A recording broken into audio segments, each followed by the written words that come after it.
अस्सलामुअलैकुम, आप देख रहे हैं ANY न्यूज़ नेटवर्क। मैं हूं मोहम्मद एहसन। खबर शामिल करते हैं बहावल नगर से सीनियर डिस्ट्रिक्ट रिपोर्टर मोहम्मद अजीम जोया की रिपोर्ट के मुताबिक मिंचनाबाद के शहर वफा मैकलोडगंज में टीम मैकलोडगंज और अंजुमन ताजरान मैकलोडगंज के दरमियान क्रिकेट मैच हुआ, जिसमें अंजुमन ताजरान मैकलोडगंज ने मैदान मार लिया। टीम मैकलोडगंज ने टॉस जीतकर पहले बैटिंग करने का फैसला किया और बेहतरीन बैटिंग करते हुए 10 ओवर्स में 127 का टारगेट दिया।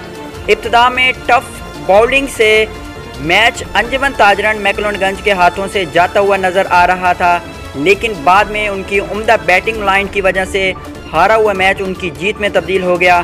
कैप्टन राय अताउल्ला, अली दानिश, अजहर फरीद वट्टू और दीगर ने अच्छी बैटिंग का मुजाहरा करते हुए टीम को जीत से हमकिनार किया।